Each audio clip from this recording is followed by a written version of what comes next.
అప్పటికి అసలు సివివి గారు తెలియదు, యోగం తెలియదు, వీటన్నిటిలోకి రాలే.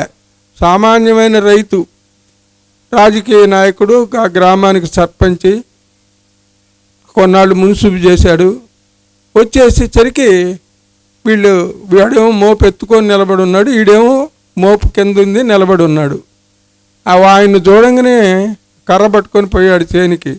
ఇక మనకు మూడిందిరా, ఇంకా రాంకోటయ్య గారు ఏంది మనల్ని వాడి చేలో దొంగ డైరెక్ట్గా రెడీ హ్యాండెడ్గా దొరికిపోయినాం, ఇంకా మన పరిస్థితి ఏంది అనుకున్నాడు. వీడు గుండె పగిలాడు. అనగానే ఆయన ఏంది నాయనా అన్నాడు. అరే అని కూడా అండు, నేను 10 సంవత్సరాలు జీవించా ఆ వారితో. అరే అన్న పదం అనేది నేను ఏ రోజు ఎవరిని నెరగను. బాబు గారు అంటాడు ప్రతి ఒక్కడిని కూడా. అయ్యేసరికి ఏంది నాయనా అన్నాడు. అనగానే వీడి గుండె పగిలింది. పగిలి అయ్యా పిల్లలు గళ్ళు ఉన్నాయా, ఏదో పిల్లల కోసం. అయ్యో అలాగారా, అలాగయ్యా, ఇంకాస్త కట్టుకోకపోయినావా, సరేలేపా అని ఈయన స్వయంగా మోపెత్తి వాడిని ఎత్తిన పెట్టి పంపించాడు. తెలిసిందా? అంతటి దయామయుడు. అలాంటి మహానుభావుడికి అనారోగ్యం వచ్చింది. వస్తే ఎన్ని వైద్యాలో చేయించాడు, అన్ని రకాల వైద్యాలు చేయించాడు, దేనికి తగ్గలే. ఇంకా మరణం శరణ్యం, ఇంక మరణం తప్ప రెండో మార్గం లేదు అనేటువంటి, అంటే ఎంత ఆస్తిమంతుడైనా డబ్బులు ఎన్నున్నా వైద్యం తగ్గని జబ్బు వచ్చినప్పుడు ఏం చేస్తాడు, ఇంక చనిపోవాల్సిందే కదా. మొన్న టాటా కంపెనీ ఆయన చనిపోవాలా, అలాగా.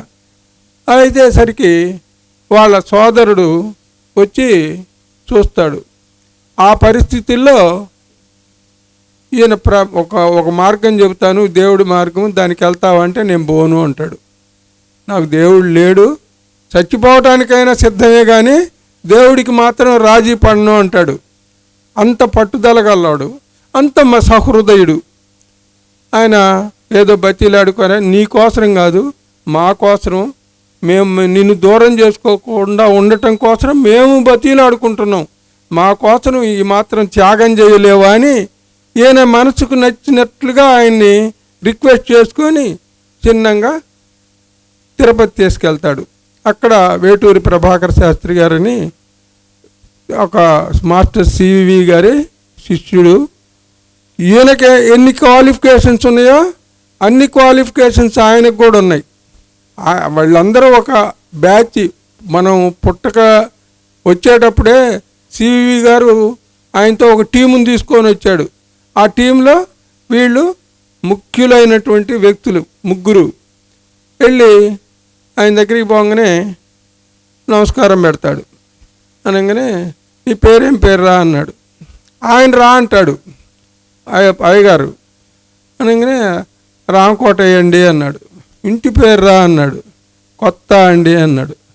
అనగానే నువ్వు కొత్త కాదురా, నాకు చాలా పాతరా అన్నాడు.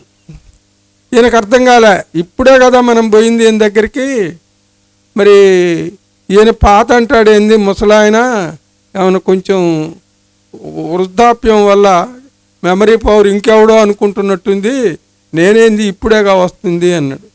గురువుగారు నేను ఇప్పుడేనండి తమని దర్శించటము అన్నాడు. అంటే అది కూడా నిజమే, నువ్వు ఇవాళ దర్శించిన మాట వాస్తవమే. కొన్ని వందల సంవత్సరాలుగా మనం ఇద్దరం కలిసి పని చేస్తున్నాము, పని చేస్తాము, ఇప్పుడు దాకా పని చేసాము, ఇంక ముందు కూడా కలిసి పని చేస్తాము అన్నారు. సరే బాగానే ఉంది.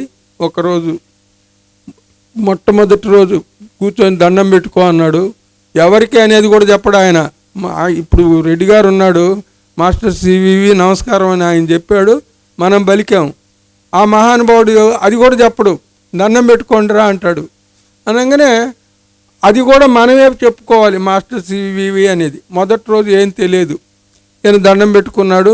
మొట్టమొదటి దర్శనంలో ఆ దండంలోనే ఈయనకు ఆ ఉన్నటువంటి వ్యాధి లక్షణాలన్నీ తొలగిపోయినాయి, హాయిగా ఉన్నాడు, సంతోషంగా ఉన్నాడు. రెండో రోజు మూడో రోజు గురువుగారికి దండం పెడదాంరా అన్నాడు. అనగానే ఈయన చూడండి అంత అనారోగ్యం తొలగిపోయి ఆరోగ్యంలోకి చేకూరినా కూడా ఆయన సిద్ధాంతాన్ని మాత్రం ఆయన వదిలిపెట్టలే. ఎవరు? రాంకోటయ్య తాతగారు. నేను గురువుగారు ఎవరో నాకు తెలియదు, నువ్వు నాకు మంచి చేశావు, నీకు 1000 నమస్కారాలు పెడతా, 1,00,000 నమస్కారాలైనా నీకైతే పెడతా, నాకెవరో ఆయన తెలియదు, నాకు ఇంకోటి దండం పెట్టను అన్నాడు. అంటే ఆ దమ్ము ఎంతమందికి ఉంటుందండి? మనకు కొద్దిగా రవ్వంత సహాయం చేయగానే వాడికి 100 దండాలు పెట్టి మొక్కుతాం. ఒక సిద్ధాంతం అనే దానికి కట్టుబడినటువంటి వ్యక్తి అన్నమాట తాతగారు. అంటే అల్లాటప్ప గొంగూర కాదు. అది ఒక ఏది జరిగినా మిన్ను ఎరిగి మీద పడ్డా కూడా తొనకనటువంటి మహానుభావుడు కొత్త రాంకోటయ్య తాతగారు. ఆ మహానుభావుడు ఇంత అంటే నాస్తికుడేగా. మనం ఏమనుకుంటాం జనరల్గా, భక్తిగా ఉన్నవాడికి మాత్రమే మంచి జరుగుతుంది, భక్తిగా ఉన్న ఆయన గురువు గారి కాళ్ళు పట్టుకుంటేనే మంచి జరుగుతుంది అని అనుకుంటాం. కానీ అది కాదు. మనం భక్తిగా ఉన్నా, కోపంగా ఉన్నా, ఎట్లా ఉన్నా కూడా మన వ్యక్తిత్వం ఎలాంటిది అనేది ఇంపార్టెంట్. అక్కడ మన వ్యక్తిత్వాన్ని బట్టి నువ్వు దేవుడికి దండం పెట్టి కొబ్బరికాయ పెట్టి కొట్టినవాడల్లా పుణ్యాత్ముడు కాదు, నా దేవుడు లేడు లేడు అన్నటువంటి వాడల్లా దుర్మార్గుడు కాదు. వాడి జీవనంలో వాడు ఎదుటివాడికి ఏం చేస్తున్నాడు, మంచి చేస్తున్నాడా చెడు చేస్తున్నాడా, ఆ ఒక్క క్వాలిఫికేషనే మనకు పనిచేస్తుంది తప్ప మిగతా మనం ఎన్ని భజనలు చేసినా కూడా మనం ఇక్కడ తాతగారి దగ్గర ఉన్నంతసేపు గంట సేపు ఏదో స్తోత్రం బలికి బయటికి పోయినానిక వాడి కొంప ముంచుదాం వీడి కొంప ముంచుదాం అని చూస్తున్నాం అనుకో, తాతగారి యోగశక్తి అనేది 0, ఎట్టి పరిస్థితుల్లో కూడా పనిచేయదు. ఎందుకంటే ఇప్పుడు నేను మీకు చెప్పాను నిదర్శనంగా, మరి నేను దేవుడు లేడు అనేటువంటి రాంకోటయ్య తాతగారికి ఒక్క పూటలోనే అనారోగ్యం మొత్తం తొలగిపోయిందంటే మరి నాస్తికుడికి అసలు జరగకూడదుగా న్యాయంగా. కానీ ఒకే ఒక్క నమస్కారంతో ఆయనకు పరిపూర్ణమైనటువంటి ఆరోగ్యం లభ్యమైంది. మరి దానికి అక్కడ ఏంది గొప్పతనం? ఈయన భక్తుడు కాదు కదా. ఎట్లా తగ్గింది అంటే ఆయన వ్యక్తిత్వం ఎలాంటిది. ఆయన చేలో గడ్డి మొక్కజొన్నలు మోపు చేసపోతుంటే కూడా వాడిని రవ్వంత మాట అనకుండా తనే స్వయంగా దగ్గరుండి ఎత్తి పంపించాడంటే ఎంత ఉన్నతమైనటువంటి భావాలుంటే ఆ త్యాగ గుణం వస్తుంది. అది మనం ప్రతి ఒక్కళ్ళం కూడా మనం నేర్చుకోవాల్సినటువంటి ముఖ్యమైన విషయం ఏంటంటే అది మన వ్యక్తిత్వాన్ని మనం ఎవరమైతే డెవలప్ చేసుకుంటామో అప్పుడు రాంకోటయ్య తాతగారు రావచ్చు, ఇంకొక ఎక్స్ రావచ్చు, వై రావచ్చు, ఏదో ఒక రూపంలో ఆయనే మన దగ్గరకు వస్తాడు. మనం ఆయన దగ్గరికి వెళ్ళాల్సిన పని కూడా లేదు. ఎవరో ఇప్పుడు ఆయన ఎవరు? ఈయన పోయాడా తాతగారు? పోలేదుగా. వెంకటేశ్వరరావు గారు వచ్చి, కొత్త వెంకటేశ్వరరావు గారు వచ్చి ఈయనను బతీలు ఆడుకొని భంగపడి తీసపోయాడు. అంతేగాని తాతగారు ఏమన్నా ఆయన ఆరోగ్యం కోసం వెళ్ళాడా? నాకు ఆరోగ్యం లేకపోయినా ఇబ్బంది లేదు, నేను చచ్చినా ఇష్టమే కానీ నేను పోను అన్నాడు. ఆయన ఏదో బతీలాడి తీసుకొని పోయాడు. మరి దేవుడు లేడు, నాస్తికుడు, నేను దండం పెట్టడానికి ఇష్టపడలేదు, అలాంటి వ్యక్తికి మరి అంత అద్భుతంగా అది జరిగిందంటే కారణం ఏంది? అది అక్కడ మనం నేర్చుకోవాల్సింది ముఖ్యంగా మన క్యారెక్టర్. మనం చీమకు కూడా అపకారం చేయాలనేటువంటి తలంపు రాకూడదు. అప్పుడు మాత్రమే మనం ఉద్ధరింపబడతాం తప్ప దానికి రెండో మార్గం ప్రపంచంలో సృష్టిలో ఎక్కడా రెండో మార్గం లేదు. అలా మనం ఎంతగా ఉద్ధరింపబడితే అంతగా మనం డెవలప్ అవుతాం. మనకు 35 మార్కులు ఉంటే 35 మార్కులకే మనకు లభ్యమవుతుంది. 100 మార్కులకు వస్తే ఆయన 100 ఎకరాల ఆస్తి పోయినా కానీ ఇవాళ ఇప్పుడు ఆయన శరీరం వదిలేసి ఎన్నేళ్ళు అయింది? 43 సంవత్సరాలు అయింది. ఆయన వెళ్ళిపోయేసరికి ఇప్పుడు ఈ స్థలాన్ని కూడా వారిది కాదు. ఆయన శరీరం వదిలేసిన తర్వాత మనం కొనుక్కొని ఈ ఆశ్రమాన్ని నిర్మించుకున్నాం. అంటే పేదరికంలో కటికి పేద వ్యక్తి కింద లెక్క. 43 ఏళ్ల తర్వాత కూడా ఇవాళ మనం పండగ చేసుకుంటున్నామంటే దేని చూసి చేసుకుంటున్నాం? ఎంతమంది భాగ్యవంతులకు జరిగింది? కోటాను కోట్ల ఆస్తిపరులైనా కానీ ఎవ్వడికి జరగదు అలాంటి ఉత్సవం. అక్కడ దేన్ని చూసుకొని ఈ ఏర్పాట్లన్నీ జరుగుతున్నాయి? ఆయన వ్యక్తిత్వం అంతటి మహానుభావుడు కాబట్టి మనం ఇంత కార్యక్రమాన్ని 43 సంవత్సరాలైనా కూడా మనం మర్చిపోకుండా మనం జరుపుకుంటున్నాం. అది మన ఆస్తి. అంతేగాని మనం 1000 కోట్లు సంపాదిస్తాం, పోతాం, పోయిన తర్వాత అవి కొడుక్కో మనోడికో చెందుతుంది. వాడు ఆర్సీ రేసెస్ ఆడతాడో లేకపోతే ఇంకోటి చేస్తాడో, ఈ సంపద అనేది మనతో రానే రాదు. మనతో వచ్చే సంపద ఏంటండి?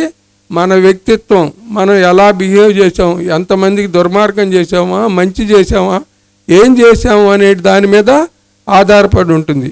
అది మనకు తాతగారంటే ఒక సముద్రం, ప్రేమ సముద్రం, దయార్థ హృదయుడు. మేము తాతగారి దగ్గరికి వస్తుండేవాళ్ళం. మరి ఆయన్ని మేము ఆశ్రయించి జీవిస్తున్నాం. ఆయన లేకపోతే మా జీవితమే లేదు. నేను ఆయన ఎంతగా ఇది చేశాడంటే, వాస్తవంగా ఇందాక చెప్పానే, ఆయన వల్ల మేము అన్నం తింటున్నామని. పూర్తిగా ఆయన శరీరం వదిలేసరికి నా వరకు నన్ను మామూలుగా అయితే నేను అనుకునేవాడు, నాకు మా అమ్మగారు 20 ఎకరాల పొలం ఇచ్చింది, మా నాన్నగారు 13 ఎకరాలు ఇచ్చాడు, 33 ఎకరాలు అంతా అయిపోయింది. ఏం చేసినా బంగారం పట్టుకుంటే అది మట్టి పెడ్డ అయిపోయేది. ఆ స్థితిలో ఆయన కాళ్ళు పట్టుకున్నాం మేము. ఆయన శరీరం వదిలేసేసరికి మళ్ళీ ఆయన దయ వల్ల ఒక వ్యక్తిగా స్థిరపడే పరిస్థితిని కూడా ఆయనే క్రియేట్ చేసి ఒక దారిలో పెట్టి తినటానికి లోటు లేని పరిస్థితిని క్రియేట్ చేసి ఆయన శరీరం వదిలేసి వెళ్ళిపోయాడు. కానీ మమ్మల్ని మధ్యలో అన్యాయం వదిలేసిపోలే.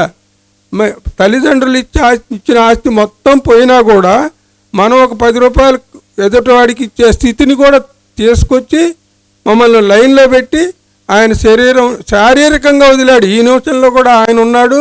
ఆయన దయ వల్లనే మేము ఉన్నాం. నేను ఎంత అనారోగ్యవంతుడంటే మా బావగారికి బాగా తెలుసు. చలికాలం వస్తే హీటర్ పెట్టుకుంటేనే, మీరెవరు నాకు తెలిసి ఇక్కడ ఉన్నవాళ్ళు ఎవరు కూడా రూములో ఏసీ పెట్టుకున్న వాళ్ళని చూసి ఉంటారు, కానీ హీటర్ పెట్టుకున్న వాడిని ఎవరిని చూసి ఉండరని నేను అనుకుంటున్నా. ఉంటే నా పాటు ఇంకెవడన్నా ఉంటాడు. నాకు కంపల్సరీగా 3 మాసాల పాటు హీటర్ ఇంట్లో ఉండి తీరాల్సిందే. హీటర్ లేకపోతే నేను నిద్రపోయే అదృష్టం లేదు. అంత చలి. మీరందరూ భరించే చలిని నేను భరించలేను హీటర్ పెట్టుకుంటే తప్ప.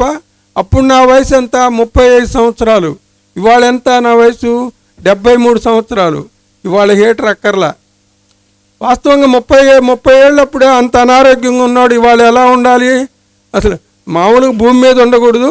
ఒకవేళ ఉన్నా కూడా అధ్వాన్న స్థితిలో ఉండాలి. కానీ ఎలా ఉంచాడు? ఇవాళ 6 గంటల ప్రేయర్కి తీసుకొచ్చాడు. అంటే నన్ను ఇంప్రూవ్ చేశాడా, తగ్గించాడా? ఎంతగా ఇంప్రూవ్ చేశాడు? ఎంత మ్యాక్సిమం అవకాశం ఉందో అంత మ్యాక్సిమం ఇంప్రూవ్ చేసి తీసుకొచ్చి ఆయన పాదాల దగ్గరికి చేర్చుకున్నాడు. అది ఆ మహానుభావుడిని మన కాళ్ళు పట్టుకోవాలంటే మనకు ప్రాప్తం ఉంటేనే జరుగుతుంది తప్ప, ఆ ప్రాప్తం అనేది ఎక్కడొస్తుంది? మన తల్లిదండ్రుల పుణ్యం వల్ల అయినా రావచ్చు. మనమే సంపాదించుకోకపోయినా కూడా దానికి ఇంకొక అవకాశం కూడా ఇచ్చాడు. ప్రభాకర్ శాస్త్రి గారు వారి గురువు గారి దగ్గరికి వెళ్ళి వాళ్ళ అమ్మగారు నాన్నగారు వృద్ధాప్యంలోకి వచ్చారు. 70 సంవత్సరాలు దాటినప్పుడు ఈయన వెళ్ళి వాళ్ళ గురువు గారిని అడుగుతాడు. అంటే ప్రతిదానికి మనం ఒక మాట అన్నామంటే మీకు ఒక నిదర్శనం కూడా చెప్పాలి. చెప్పకుండా వేగంగా మాట్లాడకూడదు. అయ్యేసరికి వారి దగ్గరికి వెళ్ళంగానే మీరు చెప్పండి. వారి దగ్గరికి వెళ్ళి గురువుగారిని అడుగుతాడు. ఏమని? మా అమ్మగారు నాన్నగారు వృద్ధులయ్యారండి, వాళ్ళకి ఈయన బాగా లబ్ధి పొందాడు. దాన్ని అసలు మాట్లాడుకుంటూ పోతే ఈరోజు మొత్తం చెప్పినా కూడా టైం చాలదు. అంతటి స్టోరీ అన్నమాట. ఆ గురు పరంపరలో ఉన్న విషయాలు చెప్పుకుంటూ పోతే వెళ్ళి ఏం చేశాడు? మా నాన్నగారికి అమ్మగారికి ఇనిషియేషన్ ఇవ్వండి అని అడుగుతాడు. అనగానే ఆయన నవ్వుతాడు. అని దానికి ఏం సమాధానం చెప్పకుండా, అరే ఇవాళ మీ అమ్మగారికి మీ ఆవిడకి ఇనిషియేషన్ రా 7:30కు పోయి రాధాకృష్ణ పిల్లేకును మహాదేవ అయ్యర్కి చెప్పి దాన్ని రెడీ చేయించుకో, నువ్వు అందరిలాగా అవన్నీ ఏం తీసుకో. అప్పుడు ఏంది యోగా ఇనిషియేషన్ ఇవ్వాలంటే ఇంత అలాటప్ప గోంగూరగా ఈజీ విషయం కాదు. ఎదురంగా కూర్చొని మాస్టర్ సివివి నమస్కారం అంటే ఆ సివివి అనే పదం ఎవడికి తెలియకూడదు. అదేది బ్రహ్మోపదేశం చేస్తాడే ఆ విధంగా ఆ చెప్పిన గురువుకు విన్న శిష్యుడికి తప్ప ఆ అక్షరాలనేవి మూడో వ్యక్తికి కూడా వినపడకూడనంత సీక్రెట్గా. దానికి ఏంది కొన్ని పదార్థాలు తీసుకురావాలి, ఒక లిస్ట్ ఉంటుంది. ఆ లిస్టులో వాడు ఒక వాగ్దానం చేయాలి ముందు, నేను మద్యం ముట్టను, మాంసం తినను, మరి వ్యభిచరించను అని కొన్ని ఆ లిస్ట్ ఉంది, మా చిన్నబ్బాయి దగ్గర ఉంది. ఆ క్వాలిఫికేషన్స్ అన్నిటికీ మనం బైండ్ ఓవర్ అయ్యి నేను ఇలా జీవిస్తాను అని ఒప్పుదల చేసుకుంటేనే వాడికి ఆ మంత్రోపదేశం చేయటం అనేది జరిగేది. అప్పుడు దానికి కొంత ఫీజు కూడా ఉంది, 20 రూపాయలు 6 రూపాయలు ఎంతో నాకు గుర్తులేదు, నేను కూడా కట్టా. అయితే అలా ఉన్న పరిస్థితుల్లో నేను మీ అమ్మగా మీ ఆవిడకి ఈరోజు ఇనిషియేషన్ రా, మరి నువ్వు రెడీ చేసుకో. అయితే అవన్నీ మీ ఆవిడకి అన్ని ఎగ్జామ్స్ ఇవన్నీ ఏం తీసుకురావద్దు, ఏం చేయొద్దు, మేము మామూలుగా రెడీ చేసుకోమని మామూలుగా ఇనిషియేషన్ అంటే ఏంది, ఈ శిష్యుడికి ఆ 7 రూపాయల ఫీజు కూడా ఎగ్జామ్షన్ అనమాట. అంత పేదరికం అనమాట శాస్త్రి గారిది అని చెప్పాడు. సరే అయిపోయిన తర్వాత మళ్ళీ తల్లిదండ్రులకి మంత్రోపదేశం జరగలేదుగా. ఈయనకు బాగా మనసులో బాధ ఉండి మళ్ళీ పోతాడు. పోయి పొద్దున్నే ఆ రోజు నైట్ అయిపోయింది. ఆ రోజు నైట్ ఏం జరిగింది ఇంకా పెద్ద విషయం. ఇవాళ నేను ఇంట్లో పడుకుంటున్నారా, నా మంచం ఖాళీగా ఉంది, నువ్వు మీ ఆవిడ ఇద్దరు నేను పడుకునే మంచం మీద మేము పడుకునే మంచం మీద మీరు పడుకోండి, భార్యాభర్తలని ఇద్దరిని, నేను ఇంట్లో పడుకుంటున్నాను అని ఏ గురువు అయినా చెబుతాడండి. అసలు గురువు ఏంది, ఆయన మంచం ఏంది, ఆయన మంచం మీద శిష్యుడిని భార్య సమేతంగా ఆ మంచం మీద పడుకోమనేటువంటి ఆర్డర్ ఇచ్చాడంటే ఆ శిష్యుడి మీద ఆ గురువుకు ఎంత ప్రేమ ఉంటే జరుగుతుంది. అక్కడ ఇన్నర్ మీనింగ్ ఏంటంటే ఆయనకు ఒక ఆలోచన ఉంది, ఇవాళ వీళ్ళిద్దరూ ఈ మంచం మీద పడుకొని సంసారం చేస్తే దానివల్ల ఒక సంతానం కలిగి ఆ సంతానం ఎంతో ఉద్ధరింపబడేటువంటి వ్యక్తి జన్మించాలనేటువంటి సంకల్పంతో ఆయన అమాయకుడే చెప్పలా సివివి గారు. ఆయన ఆ ఉద్దేశంతో వీరితో చెప్పాడు. చెప్తే వీళ్ళేం చేశారు, అమ్మో గురువుగారి మంచం ఏంది, అందులో మేము భార్యాభర్తలం పడుకోవటం ఏంది, ఇది అసలు ఎంత దుర్మార్గం. ఆయన పర్మిషన్ ఇచ్చినా కూడా ఈయనకు మనస్కరించక ఈయన భయేమో బయట అరుగు మీద పడుకున్నాడు. అమ్మగారేమో అందరు ఆడవాళ్ళలో ప్రభాకర్ శాస్త్రి గారు ఇల్లాలు ఆ స్త్రీలందరూ ఎక్కడ పడుకున్నారో పొద్దున్నే 6 గంటలకి కాచుకొని కూర్చున్నాడు. గురువుగారు ఎప్పుడు లేస్తాడా, ఎప్పుడు లేవంగానే పోయి ఆయన కాళ్ళు పట్టుకొని మా అమ్మకి నాన్నకి మంత్రోపదేశం. ఆయన ముఖ్య ఉద్దేశం ఏంది, ఆయన తల్లిదండ్రులను ఉద్ధరింపబడాలి, ఈ యోగ మార్గంలో వాళ్ళు ముక్తి పొందాలి అనేటువంటి తపనతోటి ఈయన కూర్చున్నాడు. ఆయన 6:30 ప్రేయర్ చేయాలిగా, 5:30 ఏమో లేచాడు. లేవంగానే పోయి కాళ్ళు పట్టుకోగానే అడిగాడు. ఆయన ఫస్ట్ అడిగింది ఏంది, రాత్రి ఎక్కడ పడుకున్నావు అన్నాడు. అంటే ఈయన మాట్లాడలే. ఏంది మాట్లాడవు, ఎక్కడ పడుకున్నావు అన్నాడు. అంటే నేనేమో అరుగు మీద పడుకున్నానండి, ఆమెమో ఆడవాళ్ళు అందరూ పడుకున్న చోట పడుకుందండి అని నక్కి ఆయన చెప్పిన ఆర్డర్ ఈయన ఫాలో కాలేదుగా. భయపడుకుంటుంది చప్పరిచ్చాడు. నేను చెప్పినా కూడా నువ్వు వెళ్ళలే కదరా, ఎంత అవకాశం పోగొట్టుకున్నావు అన్న విధంగా మాట్లాడి అయిపోయింది. అనగానే అప్పుడు అడుగుతాడు, మా అమ్మకి నాన్నకి ఇంకొకసారి ఇనిషియేషన్ ఇప్పించే అవకాశం ఇచ్చండి. అప్పుడు ఆయన అంటాడు, అరే నీవు ఉద్ధరింపబడి నీ వల్ల వాళ్ళకు ముక్తి వస్తుంది, అటేడు జన్మలు ఒక మహానుభావుడు గనక ఆ వంశంలో పుట్టాడంటే, ఇప్పుడు తాతగారి బోట ఆయన పుట్టాడు అనుకోండి, ఆ వంశంలో ఆ అటేడు తరాలు ఇటేడు తరాలు అంటే ఏంది, మనకన్నా ముందు పుట్టిన ఏడు తరాల వరకు, పుట్టబోయే 7 తరాల వరకు కూడా వాళ్లకు ముక్తి లభిస్తుంది అన్నమాట. అంటే ఇందాక నేను అన్నానే, ఈ మనమే పుణ్యం చేసుకోకపోయినా కూడా మన తల్లిదండ్రులు, మన తాతలో ముత్తాతలో పైన 7 తరాల్లో కానీ కింద 7 తరాల్లో కానీ మంచి వ్యక్తి కనుక ఉంటే ఆ మంచి యొక్క సువాసన 14 తరాలను ఉద్ధరింపబడుతుందన్నమాట. ఒక వ్యక్తి అద్భుతమైన దైవాంశ సంభూతుడు లాంటి వ్యక్తి కనుక ఒక తరంలో పుట్టాడంటే వాడి వల్ల 14 తరాలు ఉద్ధరింపబడతాయని, అట్లా మనం ఆ విధంగా కూడా ఉద్ధరింపబడవచ్చు. అలా ఉద్ధరింపబడతామని మనకు గ్యారంటీ కాదుగా. అసలు మనల్ని మనం బాగు చేసుకునే దానికి పోగొట్టుకొని వాళ్ళెవడో మా తాత మంచోడు కావాలా, లేకపోతే నా మనవడు మంచోడు కావాలా, వాడి వల్ల నేను మంచి కావాలని ఎందుకు కోరుకోవాలి? ముందు మనం మంచి కావాలని కోరుకుందాం, మన ప్రయత్నం మనం చేద్దాం. తర్వాత దైవ అనుగ్రహం ఎలా ఉంటే అలా జరుగుతుంది. అలాంటి తలంపుతో మనము ప్రతి ఒక్క వ్యక్తి కూడా మన ఆరోగ్యం మన బాధ్యత కాదు. మన ఆరోగ్యం ఎవరి బాధ్యత? మన గురువు గారి బాధ్యత. మనల్ని ఆయన ఉద్ధరిస్తాడు. కానీ మన నడవడిని డెవలప్ చేసుకోవాల్సింది ఎవరి బాధ్యత? మన బాధ్యత. మనం తప్పు చేయకుండా నిరంతరం మంచి మార్గంలో నడుచుకోవాలనేటువంటి తపన మనకు ఉండాలి. వివేకమును, సత్యమును, ధర్మమును గుర్తుంచుకొని ఆరాధింపుము అన్నాడు. ఏం చెప్పాడు గురువు గారు? మా ప్రభాకర్ శాస్త్రి, సివివి గారు ప్రభాకర్ శాస్త్రి గారితో చెప్పాడు మన యోగంలో నడుచుకోవాల్సిన విధానాలను. ఏమని చెప్పాడు? వివేకమును, సత్యమును, ధర్మమును గుర్తుంచుకొని ఆచరింపుము. అంటే ఏంది వివేకం? అంటే ఏంది? మనం చేసే ప్రతి ఒక్క పనిని కూడా మనం ముందు ఆలోచించాలి. మనం చేసేది మంచి పనా చెడ్డ పనా? ఈ పని చేసినందువల్ల ఎవరికన్నా ఇబ్బంది కలుగుతుందా, లేదు మంచి జరుగుతుందా అని ఆలోచించుకొని ఆ పని చేయాలి. కానీ ముందేదో మనకు 10 రూపాయలు వస్తున్నాయి కదా, మన సంపాదన మన ఇష్టం, మన సంపాదన.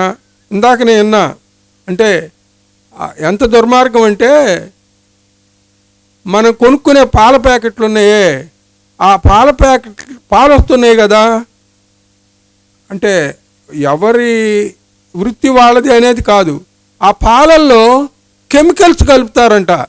ఆ కెమికల్ కలిపేది దేనికోసం అంటే పాల చిక్కదనాన్ని బట్టి వాళ్ళకి రేట్ వస్తుంది. పర్సెంటేజ్ శాతం, వెన్న శాతం అని చూస్తాడు పాల కేంద్రంలో. ఆ శాతం కోసమని వాడు క్యాన్సర్ వచ్చేటువంటి దుర్మార్గమైనటువంటి పదార్థాలను కలిపి వాడు పాల కేంద్రానికి పాలు పోస్తున్నాడు. ఆ పాలు ఎక్కడికి వస్తున్నాయి? మనకు వస్తున్నాయి. దానివల్ల వాడు బెనిఫిట్ పొందేది కేవలం 10 రూపాయలు. కానీ మనం అనుభవించే నరకం అనేది ఎంతది? లక్షల కోట్లు, అసలు వ్యక్తినే జారిపోయే పరిస్థితులు. అందుకని ప్రతి పని మనం ఆ పాల ప్యాకెట్లో అది కలుపుదామన్న ఆలోచన రాగానే మనం ఏం చేయాలి? ఇది కలిపితే ఎంతమందికి మంచి జరుగుతుందా, హాని జరుగుతుందా, ఇది చేయదగ్గ పనా, చేయకూడని పనా అని 1కి 10 సార్లు ఆలోచించుకొని ఆ పని చేయాలి. కానీ మనకు 10 రూపాయలు వస్తున్నాయి కదా అని గబాన్ చేసిపోయి దాంట్లో వేసి వాడి క్యాన్సర్ వస్తే నాకెందుకు, వీడికి ఇంకొకటి వస్తే నాకెందుకు అనే దుర్మార్గ ఆలోచన రాకూడదు. అలా ఆలోచించుకొని పని చేయమన్నాడు. వివేకము అంటే దాని అర్థం అది. మనం చేయబోయే పని ఎవరికన్నా కీడు జరుగుతుందా, కీడు జరగకుండా ఉండాలి, మంచి మాత్రమే జరగాలి అనే ఆలోచన చేసిన తర్వాత దాన్ని మనం నిర్వర్తించవచ్చు. ప్రతి పని చెయ్యాలి, చేయకుండా ఉండకూడదు. సత్యము, వివేకమును. రెండో మాట ఏం చెప్పాడు? సత్యం అంటే ఏంది? మనం పొరపాటును కూడా అబద్ధం ఆడకూడదు.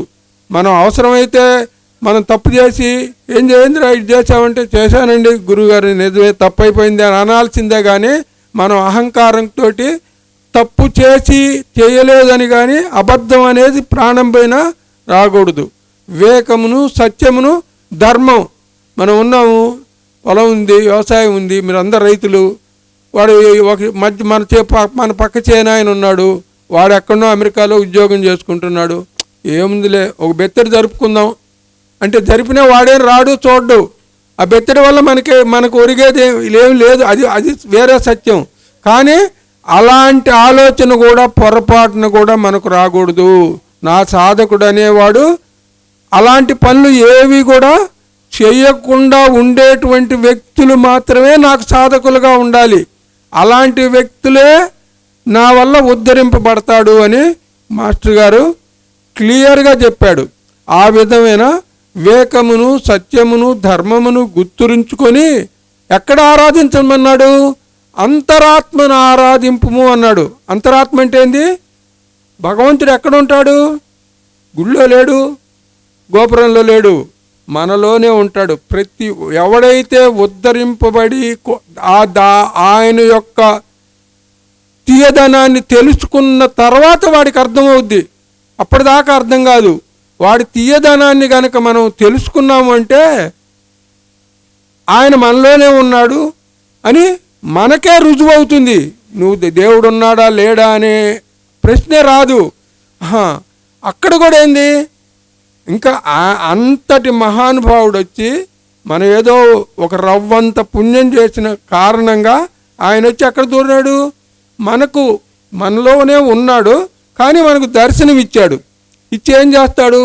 మనం ఒక పని చేయబోతున్నాం అనుకోండి, ఆ పని చేయబోతుంటే దానివల్ల మనం ఫెయిల్ అవుతాం. ఆయన తల్లి తండ్రి కూడా చాలదు. ఆ గురువు యొక్క ప్రేమ, ఆయన దయ, ఆయన జాలి అసలు వర్ణనాతీతం. సృష్టిలో ఆయన గురువుకు తప్ప ఇంకా మీ ప్రపంచంలో ఎవ్వడు లేడు. గురువు అనేవాడే మొట్టమొదటి వ్యక్తి. తల్లి తండ్రి అంటారు కానీ వాళ్ళకన్నా కూడా ఎక్కువైన వ్యక్తి. ఈయన మనలో ఉండి ఏం చేస్తాడు? ఆయన ప్రార్థన చేసుకుంటున్నాం కాబట్టి మనకు దాసుడు. మనం ఆయన దాసులం కాదు, ఆయన మనకు దాసుడు ఉండి అరే ఈ పని చేయవాకు నువ్వు అని మనకు ఒక ఇండికేషన్ ఇస్తాడు. అది ఎవరికి వాళ్ళకు వ్యక్తిగతంగా అనుభవించి చూడాల్సిందే తప్ప నేను చెప్పినంత మాత్రాన మీరు నమ్మే మాట కాదు. చెప్పినప్పుడు ఏం చేస్తాం? మనకు బాగా మక్కువ ఉంటుంది. మన మైండ్ సెట్ ఉందిగా, మనం ఏమైనా పూర్ణంగా ఉద్ధరింపబడలేదుగా. నువ్వు వాళ్ళ పలానూరు పోదామని మనం రెడీ కాగానే ఏం చేస్తాడా? మా గురువు గారు నువ్వు వెళ్ళొద్దురా అంటాడు. రెడ్డి గారికి ఏం చెప్పాడు? ఆయన 15 లారీలు కొన్నాడు. నువ్వు లారీ కొనొద్దురా అని చెప్పాడు ఆయనకు. చెప్తే ఆగాడా? 15 లారీలు కొని 80 లక్షలు, ₹1 కోటి డబ్బులు పోగొట్టాడు. తెలిసినా? అంటే ఎదురుగా మాట్లాడుతున్నాను. చాటు మాట్లాడితే నేను మళ్ళీ తప్పు. నా నిదర్శనం కాదు, ఆయన నిదర్శనం. ఆయన పక్కనే ఉన్నాడు. అవునో కాదో మీరు ప్రతి ఒక్కళ్ళు అడగొచ్చు ఆయన్ని. ₹1 కోటి పోగొట్టాడు. పాపం అమెరికాలో ఉండి లండన్లో ఉండి ఈయన చేసిన పాపానికి ఆ ₹1 కోటి వాడు తీర్చుకున్నాడు. ఎవరు? కొడుకు. మంచి బుద్ధిమంతుడు కాబట్టి ఎట్నో ఈయన చేసిన పాపాన్ని ఆయన భరించాడు. అట్లా మన మమకారం ఉంటుంది ఆ పని మీద. గురువు కూడా గుర్తురాడు. ఇంకో నిదర్శనం చెబుతాయనండి. ఎంఎన్ గారంటే ఆ చివరి ఫోటో ఆయన ఒంగోలు మాస్టర్ గారు అని పిలుస్తారు. అయితే అప్పటి రోజుల్లో గోపన్న కంపెనీ అని ఒకటి ఉంది. మీరు విని ఉండకపోవచ్చు. గోపన్న కంపెనీ వాడేంది, నువ్వు ₹10 కనుక ఇస్తే వారం రోజుల్లో ₹100 ఇస్తానంటాడు. అంటే ఎంత ఆశ చెప్పండి. ప్రతి ఒక్కడికి ఆశగా డబ్బు అంటే. మనం ఏం మోసం చేయటం లేదు. ₹10 ఇచ్చాము, ₹100 తీసుకుంటున్నాం. ఇందులో తప్పేమని ఉందా? ఏం లేదు. అక్కడ వివేకం. అసలు మనం ఇచ్చేది ₹10, వాడు 100 ఎలా ఇస్తాడు? అది అట్లా సాధ్యము? ఎంతమందికి ఇవ్వగలడు అని మనం ఆలోచించుకొని దాంట్లోకి దిగాలి. కానీ మనకి ₹100 ఆశ ఉంది. చూసావు? ఆ ₹100 ఆశ ఉండేది మనం పోతే ₹10 అని ముందు మొట్టమొదటి 10 ఇస్తాం. వాడు 100 ఇస్తాడు. వారం కాగానే 100 ఇచ్చి, గురువుగారు 100 ఇచ్చా కదా సార్, ఇప్పుడు 100 ఇస్తే రేపు 1000 వస్తాయి కదా సార్. వాడు చూడండి 1000 వస్తాయి కదా, ఏం చేసుకుంటావు 100? నువ్వేంది ఇప్పుడు నీ 100 వల్ల 100 ముందు మన చేతిలో పెట్టాడు, తర్వాత ఆ 100 మళ్ళీ వాడే తీసుకొని పోతాడు. తీసుకొని పోయి మళ్ళీ వారం రోజు వచ్చి 1000 రూపాయల నోటు ఇస్తాడు. ఇప్పుడు మొదటి 10 వాడికి ఊరకనే వచ్చినాయి. మళ్ళీ ఇంక మన డబ్బులు మనం చూడటం అనేది ఉండదు. వాడు ఇయ్యటం తీసపోవటం. అయితే ఆయన ఎంఎన్ గారు మహానుభావుడు, చల్లటి వేళ తలుచుకున్నాము ఆ మహానుభావుని. ఇప్పటిదాకా ఆ గురు పరంపరలో ఆయన పేరు రాలేదు. ఈ పుణ్యాన ఆయన్ని తలుచుకునే భాగ్యం కూడా మీకు మాకు అందరికీ కలిగింది. మంగళగిరిలో ఒక అమ్మగారు ఉండేది, ఆయన శిష్యురాలు. ఆమె మొదటి 10తో స్టార్ట్ అయ్యి చివరికి ఆ రోజుల్లోనే ఒక 3000 రూపాయలకో 4000 రూపాయలకో పోగు చేసుకుంది. ఏది 10 రావటం, 100 రావటం, 1000 అట్లా 4 కిస్తీలో 3 కిస్తీలో జరిగినాయి. 4000 వచ్చినాయి. రాగానే గురువుకు మన మీద ప్రేమ అనే దానికి చెబుతున్నా. ఏం చేశాడు గురువు గారు, అనువయమ్మ నాకు ఒక 4000 డబ్బులు కావాలి, నీ 4000 డబ్బులు ఇవ్వమ్మా, నీకు ఒక వారం రోజుల్లో నీకు మళ్ళీ నేను సర్దుబాటు చేస్తాను అన్నాడు. ఎవరు? దైవాంశ సంభూతుడు ఎంఎన్ గారంటే మన మన తెలుగు కృష్ణా గుంటూరు జిల్లాల్లో ఈ యోగం డెవలప్ కావటానికి ముఖ్య కారకుడైనటువంటి మహానుభావుడు మాస్టర్ ఎంఎన్ గారు. ఆయన ఎంఎన్ గారు అని పేరే కానీ పూర్తి పేరు మైనంపాటి నరసింహం గారు. అయితే ఎంఎన్ అని పిలుస్తాం. అంతటి గొప్ప మహానుభావుడు ఏమన్నా 4000 డబ్బులు అడిగితే, అయ్యా ఏడున్నాయ్యా, నా దగ్గర ఎక్కడుంటాయా, ఆడుగుతుర్ని, ఏదో నీ దైవాలు బతుకుతున్నాను అంది. సరే, ఆయన ఎందుకు, ఆయనకు డబ్బులు అవసరమే కాదు ఆయన అడిగింది, ఈమె డబ్బులు కాపాడటం కోసం అడిగాడు. అడిగితే అవును నా దగ్గర లేవు అన్నది. ఆయన దండం పెట్టుకొని ఇంటికి వచ్చింది. శుభ్రంగా 4000 రూపాయలు గోపన కంపెనీ వాడికి కట్టింది. మళ్ళీ వచ్చేవారు ఎన్ని వారాలు ఎత్తాడు వాడు? 4 వారాలు కాగానే ఉన్నంత వరకు ముడుచుకున్నాడు, వెళ్ళిపోయాడు. ఇంకేంది, అప్పుడు ఇంకా గురువు గుర్తొచ్చాడు. ఇప్పుడు చెప్పకుండా తప్పదు, దొంగ తేలుగుట్టిన సాగుతుంది. చెప్పాలంటేనేమో ఆయన అడిగితేనే నా దగ్గర ఎక్కడ నేను చెప్పకుండా ఉండే కడుపులోనేమో అయ్యా గురువుగారు చెప్పినా కూడా నేను వినలేదు, గురువుగారు నా కోసం ఇంత పాకులాడాడు, ఆయన డబ్బుల కోసం కాదు నన్ను కాపాడటానికే చేశాడు, చేసిన పాపం చేస్తే పొద్ది ఇంకేమైనా భరించలేకపోయింది పాప మామ. మళ్ళీ ఛార్జీలు పెట్టుకొని ఒంగోలు పోయి, అయ్యా నువ్వు చెప్పిన మాట లేదు, నేను ఇంత దుర్మార్గం చేశాను, నిన్ను నీకే నేను ద్రోహం చేశాను, నేను టారిపోయినానయా అని కాళ్ళ మీద పడి ఏడుస్తుంది. అప్పుడు ఆయన దేవుడు కదా, మనం తప్పులు చేసే అర్హత మంది, క్షమించే గుణం అర్హత క్షమించే గొప్పతనం ఆయింది. పోనీలే అమ్మ నీకేం కాదు, వాడి రుణం తీరింది, వచ్చే జన్మలో వాడు కుక్క అయి పుట్టాయని నీకు తీర్చుకుంటాడు, దాని గురించి నువ్వు బాధపడవాకు. ఎంత ప్రేమగా మన తల్లి కూడా మనం ఇట్లాంటి తప్పుడు పని చేసామనుకో, తండ్రి తల్లి ఏం చేస్తాడు, ముందు బెడబెట్టి బయటికి గెంటుతాడు. 4000 పోగొట్టాడు నా కొడుకు, నువ్వు ఇంట్లో గడుగు పెట్టడానికి లేదు పొమ్మంటాడు. ఆయన ఏం చెప్పాడు, ఎంత ప్రేమగా అమ్మ డబ్బులు పోతే పోయినాయి, నువ్వు దాని గురించి దిగులు పడవాకు, నీకేం కాదు నేనున్నాను, ఆఫ్టర్ ఆల్ 4000 పోతే ఏంది, నేనున్నాక నీకేం లోటు అని ఆమెను పూర్తిగా సర్దుబాటు చేసి బుజ్జగించి ఇంటికి పంపించాడు. అది గురుతత్వము అనే గురువు అనే మహానుభావుడి యొక్క గొప్పతనం అనేది ఎంత గొప్పది. ఆ గురువు పాదాలు పట్టుకోవడానికి కూడా ఇప్పుడు చుట్టూతో ఎంతమంది ఉన్నారండి, ఎన్ని వేల మంది ఉన్నారు, ఎన్ని అపార్ట్మెంట్లు, ప్రతి అపార్ట్మెంట్లో జనం ఉన్నారా లేరా? మీరు ఏదో ఊరు నుంచి ఇక్కడికి వచ్చారు తప్ప పక్క అపార్ట్మెంట్లో వాడు కానీ ఎదురు అపార్ట్మెంట్లో కానీ దగ్గరలో వాళ్ళు ఎవరన్నా వచ్చారా? మీరు ఆడ నుంచో చలికి బండ్లు వేసుకోనో లేకపోతే ఇక్కడ వచ్చి రాత్రి పడుకోనో కూర్చున్నారు. కానీ అది కూడా ఆయన దయ ఉన్నవాడు మాత్రమే ఆయన పాదాలు తాగుతాడు తప్ప పక్కింటి వాడు మనం ఉచితంగా ఆదివారం అన్నం పెడుతున్నాం, ఎంతమంది రాగలుగుతున్నారు? ఆ గురువుకు వాళ్ళకి కనెక్షన్ ఉన్న వాళ్ళు మాత్రమే వస్తారు తప్ప ఆయన పాదాలు పట్టుకోవటం అనేది అంత తేలికైన విషయం కాదు.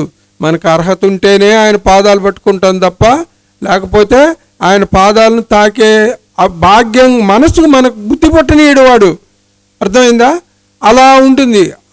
అది గుర్తుపెట్టుకొని ప్రతి క్షణం కూడా మనము మనం ఏం చేస్తున్నాం, మనం ఎలా డబ్బు కాదు, డబ్బు అనేది మనది కానే కాదు, డబ్బు మనతో రానే రాదు. మనం ఎన్ని కోట్లు సంపాదించినా ఎవడికో ఒప్పజెప్పిపోతాం, వాడే ఆర్ట్స్ రేసెస్లో పెడతాడో లేకపోతే కోటీశ్వరుడు అవుతాడో, అది వాడి ప్రాప్తానికి సంబంధించింది. కానీ కొన్ని కుటుంబాల్లో చూడండి, తల్లిదండ్రులు కటికి పేదరికాన్ని అనుభవించి శరీరం వదిలేస్తాడు. వాడి శరీరం వదిలేసిన మరు నిమిషం నుంచి వీడు బాగుపడటం మొదలు పెడతాడు. ఎందుకంటే వీడున్నన్నాళ్ళు వాడికి పాపం ఉంది కాబట్టి వాడి పాపాన్ని వాడు అనుభవించి తినటానికి లేక, కట్టుకోవడానికి లేక, ఉండటానికి లేక వీడు వెళ్ళిపోతాడు. వీడు వెళ్ళిపోయిన మరు నిమిషం నుంచే స్టార్ట్ అవుద్ది ఎవడికి, వీడి కొడుక్కి. వీడు కోటీశ్వరుడు అవుతాడో 100 కోట్లు సంపాదిస్తాడు. వీడు చేసుకున్న పుణ్యం వీడిదే, వాడు చేసుకున్న పాపం వాడిదే. డబ్బు అనేది మనతో రానే రాదు. డబ్బును గురించి ఒక తప్పు అనేది చేయనేకూడదు. మన జీవితం అనేది మనం తాతగారి మార్గంలాగా ఇవాళ సెంటు పొలం లేకపోయినా కానీ ఇంత పండగ జరుగుతుంది. ఇవాళ రోజు ఎన్ని లక్షలు ఖర్చు పెడుతున్నాం. ఎవరి డబ్బులు మనమైతే రూపాయి అడిగినా ఇయ్యం, కానీ తాతగారి కోసం మనం ఖర్చు పెడుతున్నాం.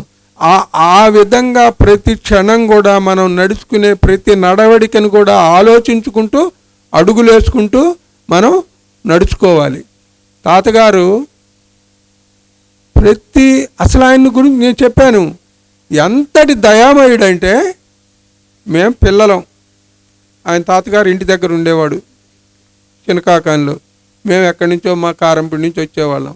వస్తే ఆయన లేచి వచ్చి మాకు చెంబుతో నీళ్ళు ఇస్తాడు కాళ్ళు కడుక్కోవడానికి. అప్పుడు వెనకటి రోజుల్లో ఇలా ఉండేది కాదు ఆచారం. అంటే ఎవరన్నా చుట్టం వస్తే ముందు వాడి కాళ్ళు కడుక్కోవడానికి నీళ్ళు ఇవ్వాలి, మనం కాళ్ళు కడుక్కోవాలి, ఆ తర్వాత కండవ ఇవ్వాలి, అది పెట్టి ఆ చేతులు కాళ్ళు తుడుచుకోవాలి, కూర్చోగానే ఒక గ్లాస్ మంచినీళ్ళు తెచ్చి ఇవ్వాలి. అది ఆచారం. అయితే ఏంది, మేము ఆయనకు శిష్యులం. మేము స్వార్థంతో మేమేదో కోరికలు పెట్టుకొని ఆయన ప్రశ్నలు అడగటానికో లేకపోతే మమ్మల్ని ఉద్ధరించమని దండం పెట్టుకోవటానికో వచ్చిన వాళ్ళకి ఆ 80 ఏళ్ళ ముసలాయన, మాకు 35-40 ఏళ్ళు, ఆయన లేచి వచ్చి మాకు చెంబుతో నీళ్ళు ఇవ్వాలండి, కండవా ఇవ్వాలా, మంచినీళ్ళు ఇవ్వాలా? ఆయన ఇస్తాడు, మేము వద్దని మొత్తుకున్నా వినడు. అది వ్యక్తిత్వం. అంటే ఆ వ్యక్తిత్వం అంతటి మహానుభావుడు ఆయన. ఆయన గురించి మనం అలా తలుచుకున్నా కూడా ఇవన్నీ ఇందులో రవ్వంత కూడా తేడా లేదు. ప్రతి ఒక్కటి కూడా అనుభవించి చెప్పే మాటలు తప్ప రెండోది లేనే లేదు. ఆ విధంగా మన వ్యక్తిత్వాన్ని మనం డెవలప్ చేసుకుంటూ ఆయన మార్గంలో నడిస్తే వాడు శ్రీమంతుడు. ఎట్లాంటి శ్రీమంతుడు? వాడితో వచ్చేటువంటి శ్రీమంతుడు, ఇక్కడ వదిలిపోయే శ్రీమంతుడు కాదు. వాడు ఈ జన్మలో సామాన్య మానవుడిగా పుడితే వచ్చే జన్మలో ఒక మహానుభావుడిగా జన్మకు వస్తాడు. వీడు 1000 కోట్లు వాడి నోరు కొట్టి వీడి నోరు కొట్టి 1000 కోట్లు సంపాదించినోడు ఎక్కడికి పోతాడు? రేపు చెప్పులు కుట్టేవాడిగా పుడతాడు. మనం దేన్ని ఎలా పుట్టాలని కోరుకోవాలి? ఇక్కడుండే సంపద కావాలన్నా, మనతో వచ్చే సంపద కావాలన్నా, దాన్ని నాతో సహా నేను చెబుతున్నా, మేము చెబుతున్నానని కాదు, ప్రతి ఒక్కళ్ళం కూడా నిరంతరము మనం దానిని మననం చేసుకుంటూ ఆ మార్గంలో నడుచుకోవాలి. ఉదయం 6 గంటలకి సాయంత్రం 6 గంటలకి ప్రార్థన చేసుకోమన్నాడు, తెలిసిందా? మిగతా సమయం అంతా ఏం చేయమన్నాడు? నిరంతరము నీ నడవడిలో దాన్ని ఆచరించమన్నాడు. ఏం చెప్పాడు? తాను, తన చుట్టుపక్కల వారు, తన ఆత్మీయులు అనుక్రమముగా లోకమునంతను ప్రేమించి లోకమునంతను కడతేర్చువాడు కావాలను అన్నాడు. ఏమన్నాడు? తాను, తన చుట్టుపక్కల వారు, తన ఆత్మీయులు. మనం ఎవరిని ఎక్కువగా ఇష్టపడతాం? మనకు డీరెస్ట్ ఫ్రెండ్ ఉన్నాడు అనుకో, వాడిని ఎంత ఆప్యాయతగా చూసుకుంటాం? మన కొడుకు కన్నా ఎక్కువ చూసుకుంటాం ఎవరిని, పరావాడిని కూడా. ఎందుకంటే వాడికి మనకున్నటువంటి లింకు వల్ల. ఆత్మీయుడిని మనం ఎంత ప్రేమగా చూస్తున్నామో లోకమునంతను ప్రేమించుము అన్నాడు. అంటే నీకు ఒకడు ఆత్మీయుడు, ఒకడు అనాత్మీయుడు అనేది ఉండకూడదు. ప్రతి ఒక్కడు కూడా భగవత్ స్వరూపుడే. వీడు ప్రతి ఒక్కడు కూడా వాడు ఎస్సీనా, ఎస్టీనా, బీసీనా, ఓసీనా, కింగ్డమా అని కాకుండా అందరిలో కూడా అందరినీ ఒకే విధంగా చూసి అందరినీ ప్రేమించు అన్నాడు. తాను తన చుట్టుపక్కల వారు తన ఆత్మీయులు అనుక్రమముగా లోకమునంతను ప్రేమించి లోకమునంతను కడతేర్చువాడు కావలను అన్నాడు. అంతటి మహానుభావుడు కావాలట. అసలు ఈ యోగం ఉద్దేశం ఏంది అంటే పుట్టినవాడు చావకూడదు. అర్థమైందా? మనకు అన్నిటికన్నా బాధాకరమైన విషయం ఏంది? మరణం. మనకెవడన్నా ఆత్మీయుడు శరీరం వదిలేసి, ఇప్పుడు మనం ఇప్పటిదాకా తాతగారిని గురించి మనం ఏమనుకున్నాం? నాకు అంతటి మహానుభావుడు శారీరకంగా దూరం అయ్యారని మనం బాధపడ్డాం. ఎవడైనా బాధతాడు. మనకి ఫ్రెండ్ కానీ, ఇంట్లో వాళ్ళు కానీ, తల్లి కానీ, తండ్రి కానీ ఎవరన్నా జారిపోతే మనం ఏం చేస్తాం? దుఃఖిస్తాం. ఆ దుఃఖం అనేటువంటి స్థితిని లేకుండా ఎల్లప్పుడూ మనం ఆరోగ్యంగా శాశ్వతంగా ఉండాలి అనే ఉద్దేశంతో మాస్టర్ సివివి గారు ఈ యోగాన్ని ప్రారంభించాడు. ఆయన యోగం ప్రారంభించినటువంటి ఉద్దేశం ఏంది? ఇప్పుడు దేవతలు ఉన్నారు, వాళ్ళకు మరణం లేదు, ఎల్లప్పుడూ శరీరంతో ఉంటారు. వాళ్ళు ఉన్నప్పుడు మనం ఎందుకు ఉండకూడదు? మనం కూడా ఉండాలి, అదే విధంగా ఉండాలని. అయితే అక్కడ లింక్ ఏం పెట్టాడు? తాను తన చుట్టుపక్కల వారు తన ఆత్మీయులు అనుక్రమముగా లోకమునంతను ప్రేమించి లోకమునంతను కడతేర్చువాడు ఒక్కడు కావాలి. వాడుగా అలాంటి వ్యక్తి గనక ఒక్కడు సృష్టింపబడ్డా కూడా వాడి ద్వారా ఈ యోగంలో ఉన్నటువంటి ప్రతి ఒక్కళ్ళు కూడా మరణం లేని స్థితికి వస్తారు అని ఆయన వాగ్దానం చేసినటువంటి మొట్టమొదటి మాట. అర్థమైందా? అలాంటి వ్యక్తిత్వం గనక ఒక్కడొస్తే చాలు, వాడి వల్ల ఈ యోగం మొత్తం కూడా సక్సెస్ అవుతుంది. అయితే మన దురదృష్టం ఇప్పటి వరకు గురు పరంపరలో అలాంటి వ్యక్తి ఇంకా రీచ్ కాలే. ఆ మహానుభావుడు ఎప్పుడు అంతటి ప్రేమమూర్తి, అంతటి ఉన్నతమైన వ్యక్తి. తాతగారు చాలా గొప్ప ప్రేమమూర్తి నిజంగా. కానీ 100కి 100 మార్కులు సంపాదించుకోలే. ప్రభాకర్ శాస్త్రి గారు గొప్పవాడే, ఆయన 98, 97, 96లో ఆగిపోయారు. కానీ 100కి 100 మార్కులు సంపాదించుకోలే. వారి సంపాదించుకోకపోవటానికి కారణాలు మనం చెప్పకూడదు. సంపాదించుకోలేదు కాబట్టి యోగం సక్సెస్ కాలేదు అంటవే కానీ అవి మనం వారిని గురించి మనం వారికి మార్కులు వేసేంత మటి సామర్థ్యం మంది కాదు. ఆ టాపిక్లోకి మనం పోకూడదు. కానీ వారు 100కి 100% తాతగారు సివివి గారు చెప్పిన మార్గంలో నడుచుకోవటానికి మాత్రం 100కి 100% ప్రయత్నం చేసినటువంటి మహానుభావులు అనేది మాత్రం నిక్కచ్చిగా చెప్పగలను. ఎందుకంటే తాతగారికి ఈకే గారు అంటే ఈ రెండు ఆయన పక్కన ఉన్న ఫోటో, వారి శిష్యులు ఎంఎన్ గారి శిష్యులు ఈకే గారు, ఎక్కిరాల కృష్ణమాచార్య గారు అని ఆంధ్ర రాష్ట్రంలో చాలామందికి తెలుసు. ఆయన గొప్ప మహానుభావుడు, సేవా తత్పరుడు. గొప్ప మహానుభావుడు అంటే ఏంది? వారు చేసిన సేవలే వారిని మహానుభావులు అని అనేటువంటి అర్హత మనకు వస్తుంది. వారు ఆ అర్హతను వారు పొందుతారు కూడా. అట్లా ఆంధ్ర రాష్ట్రంలో వైద్య విధానంలో ఉన్నతమైనటువంటి వైద్య విధానం హోమియోపతి. ఎందుకంటే అదంటే చాలా చులకన భావన ఉంటుంది తెలియక. కానీ దాంట్లో నయంగానటువంటి సమర్థుడైనటువంటి వైద్యుడు గనక హోమియో వైద్యం చేస్తే దాంట్లో ఈ జబ్బుకు మందు లేదు అనేది లేదు. ఈ జబ్బును వీడికి ఈ జబ్బుతో ఈ మందుతో ఈ జబ్బు నయంగా అందంటూ లేదు. అంత ఉన్నతమైనటువంటి వైద్య విధానం. దానికి ఖర్చు ఎంత? క్యాన్సర్ తగ్గించడానికి రూపాయి చాలు. ₹1 క్యాన్సర్ నయమైద్ది, ₹1 టీబీ నయమైద్ది, ₹1 HIV నయమైద్ది.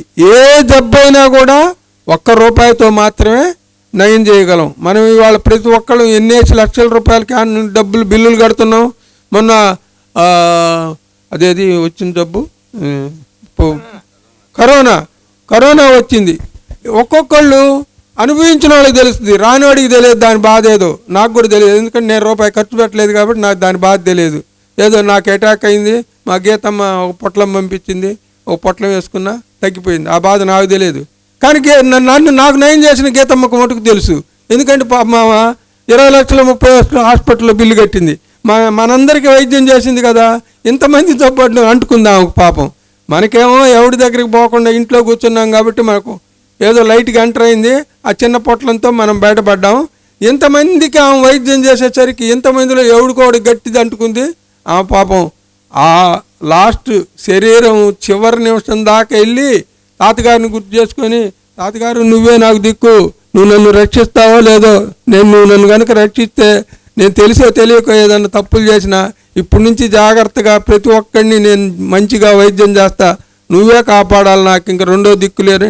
ఇప్పుడు నేను తప్పు మాట్లాడాను అనుకో, నాకు కుతిగా పట్టుకుంటుందామా. ఇది విజయవాడే, అమెరికా కాదా అది. మీ ఎంతమంది మైక్లో విన్నా ఆశ్చర్యం లేదు, లైవ్ ఇస్తున్నారు.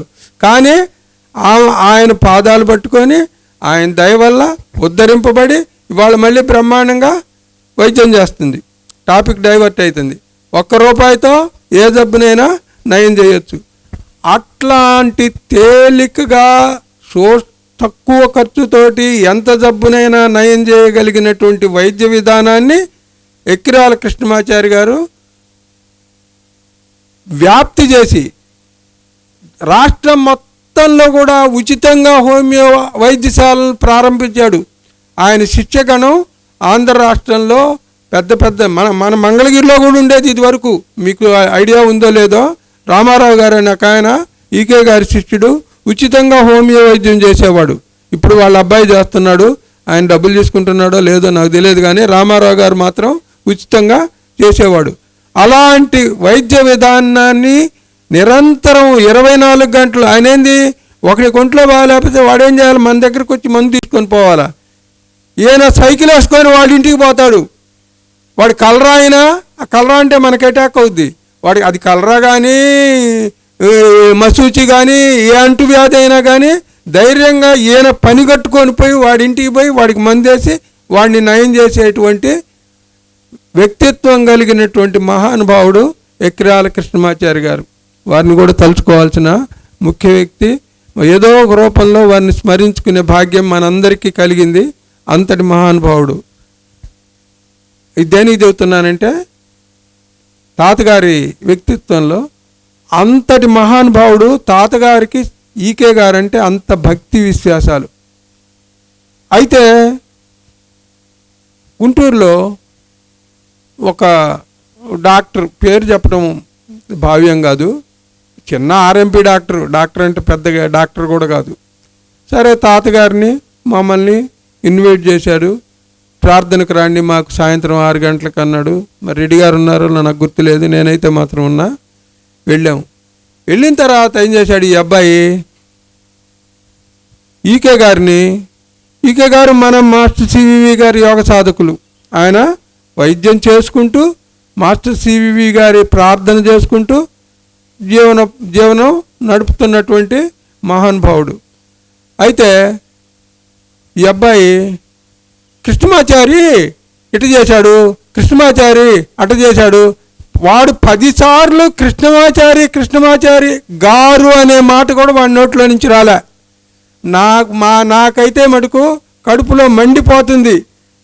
నేను అదన్నా నోరు జారి మాట్లాడటానికి మా గురువు గారు ఎదురుగా ఉన్నాడు. ఆయనకన్నా నేను గొప్పవాడినా. ఆయన భరిస్తున్నప్పుడు నేను ఎలా మాట్లాడగలుగుతా? నేను మాట్లాడకూడదు. ఎందుకంటే ఆ పెద్ద ఆయన ఉన్నప్పుడు నేనెవరిని అసలు గొట్టంగాడిని? దైవాంశ సంభూతుడు ఆయనే భరిస్తుంటే నాదేముంది అసలు? ఎందుకని ఆయన భరించాడు అంటే, వాడిలో కూడా భగవంతుడున్నాడు. అర్థమైందా? వాడు కృష్ణమాచారి అనే మాట ఆయనకు బాధ వచ్చినా కోపం వచ్చినా కానీ వాళ్ళు ఎవరిని చూస్తున్నాడు? ఆయన శివానందం రాంకోటిరెడ్డి వస్తే మంచి కాళ్ళు కడుక్కోవడానికి నీళ్ళు ఇచ్చాడు, కండవా ఇచ్చాడు అంటే మా వ్యక్తిత్వాన్ని చూసి ఇచ్చాడా? కాదు. వీళ్ళల్లో కూడా దైవమే ఉన్నాడు. వీళ్ళేదో నా దగ్గరికి వచ్చి మాస్టర్ సివివి నమస్కారం అని ప్రార్థన చేసుకొని జొన్న వేయమంటావా, పత్తి వేయమంటావా, లేకపోతే లారీ కొనమంటావా, ఇంకోటి కొనమంటావా అని సలహాల కోసం వచ్చినంత మాత్రాన వీళ్ళు తక్కువ వాళ్ళు కాదు, నన్ను ఆశ్రయించిన వాళ్ళు కాదు, నా ఇంటికి వచ్చిన భగవంతుడు. ఎవరు వీళ్ళు? నా ఇంటికి భగవంతుడు ఈ రూపంలో వచ్చాడు అనేటువంటి విషయాన్ని ఆయన ఏ క్షణం కూడా మర్చిపోయినటువంటి మహానుభావుడు కొత్త రామకోటయ్య తాతగారు. తెలిసిందా? ఆ అబ్బాయిని ఒక్క మాట లేదండి. ఎందుకని లేదు అని తర్వాత అడిగితే, బాబు గారు వారిలో కూడా వాసుదేవుడు ఉన్నాడుగా అంటే ఏంది? ఆ మాట్లాడిన వాడు కూడా దైవంగా మనం భరించాలి. మనల్ని పొగిడిన వాడిని కాదు, మనల్ని దూషించిన వాడిని కూడా, దూషించిన వాడిలో కూడా భగవంతుణ్ణి దర్శించాలి. అప్పుడు మాత్రమే ఆ వ్యక్తిత్వం అవుతుంది. కానీ నన్ను పొగిన వాడినేమో మనం అని వాడు తెలిసో తెలియకో ఏం శివానందం బాగున్నావా అంటే శివానందం రావు గారిని కూడా శివానందం అన్నామని అంటే మనం పోయి ఎక్కడ పడ్డాం? మళ్ళీ పుట్టిన చోటికి పోయినట్టే. అది తెలిసినటువంటి మహానుభావుడు కొత్త రామకోటయ్య తాతగారు. తెలిసిందా? ఆ మహానుభావుడు అంత ఉన్నతమైన వ్యక్తికి కూడా వాళ్ళ గురువుగారితో అప్పుడప్పుడు అత్యంతత వస్తాయి. తెలిసినా? మనం చాలా గొప్ప మహానుభావుడు, గొప్పలో తక్కువ లేదు. మనం అనుభవించి చూసిన వాళ్ళం. మీలో కూడా కొంతమంది ఉండొచ్చు, నాకు మీ దగ్గర వాళ్ళే కాబట్టి, లేదు లేకపోవచ్చు. కానీ ఇందులో మనం రవ్వంత కూడా తేడా చెప్పడానికి అవసరం లేదు. ఒకరోజు ఏం జరిగింది? కాకానిలో రాత్రి 8:30 అయింది. ఒక భోజనం రాత్రి ఆ రోజుల్లో అయింది 8:30 అయితే కరెంట్ లేదు, దీపాలు, అన్నం తింటాం పడుకోవటమే. దానికి వేరే టీవీలు లేవు, ఏమి ఉండవుగా. అన్నం తింటాం పడుకోవటం, తర్వాత కార్యక్రమం. ఇప్పటిలాగా 11 గంటల దాకా ఉండేది కాదు. 8:30 అయింది. అమ్మగారు అన్నం వడ్డించింది. అయ్యా అన్నం పెట్టానందాం లోపల నుంచి. ఈలోపు మహానుభావుడు ఒక శిష్యుడు, అంటే ఒక అనారోగ్యంతో చినకాకాని వ్యక్తి ఆయన దగ్గరికి ప్రార్థనకు వచ్చాడు. అక్కడ ఏం చేస్తుంది అమ్మగారు? అన్నం పెట్టానంది. అన్నం మన కోసం ఎదురు చూడకూడదు. మనం అన్నం కోసం ఎదురు చూడాలి, కానీ అన్నం మన కోసం ఎదురు చూడకూడదు. కాబట్టి ఏంది? ఈలోపు ఈతను వచ్చాడు. ఏం చెప్పాలి ఈయనకి? నేను ఈయనకి మళ్ళీ ట్రీట్మెంట్ ఇవ్వాలంటే ఒక 1/2 గంట పడుతుంది, 1/2 గంట కంచం ఎదురు చూస్తుంటుంది అని అక్కడ సందిగ్ధంలో పడి పాపం గురువుగారు ఏం చేశాడు? నాయన 10 నిమిషాలు కూర్చొని గబాన్ దీని వస్తానని చెప్పి 2 అడుగులు లోపలికి వేశాడు. ఆయన చేసిన మహాపాపం అది. గురువు మనల్ని ఎంతగా అబ్జర్వ్, నేను నీలో ఉంటాను రా అన్నాడే, అది గురువు. ఏం జరిగిందో? లోపలికి పోగానే అక్కడ పెద్ద దారబంధరం ఉంటుంది. లోకల్ వాళ్ళైతే తెలుసు, ఇక్కడ వాళ్ళైతే తెలుస్తుంది. బోధ ఇంత ఎత్తు ఉంటుంది, మోరంతటి కింద. ఆ బోధ మీద నిలబడి అటు చెయ్యి ఇటు చెయ్యి పెట్టి ఎదురుగా ప్రభాకర్ శాస్త్రి గారు అడ్డంగా నిలబడ్డాడు వాకిట్లో. ఆయన ఎప్పుడో శరీరం వదిలేసి అప్పటికి 40 ఏళ్ళు, 50 ఏళ్ళు, 60 ఏళ్ళు అయింది. కానీ ఈయనకు దర్శనం ఇచ్చాడు. ఆయన దర్శనమిస్తాడు, ఈయన దర్శిస్తాడు. మన వల్ల ఎవరి వల్ల అయ్యే పని కాదు ఇది. ఆయన దర్శనమిస్తాడు, ఇచ్చి గురువుగారు కనపడ్డాడు. కనపడంగానే ఏం చేస్తాడు? తాతగారికి గురువుగారు అంటే ఎంత భక్తి విశ్వాసాలంటే నాకు తెలిసి ఈ ప్రపంచంలో ఎవడికి ఉండదు అంత భక్తి. శాస్త్రి గారు అంటే అంతటి భక్తి విశ్వాసాలు కలిగినటువంటి మహానుభావుడు రామకోటయ్య తాతగారు. కనపడంగానే దండం పెట్టాడు 2 చేతులు ఎత్తి. నమస్కారం గురువుగారు అన్నాడు. అనగానే అరే నేను వచ్చినా కూడా అన్నం తిని వస్తానని పోయి ప్రార్థనీయకుండా పోతావా అన్నాడు. ఏనండి ఏంది మహానేరం చేశాడా? ఎవరు కొంపన్న ముంచాడా? 1/2 గంట వెయిట్ చేయమన్నాడు.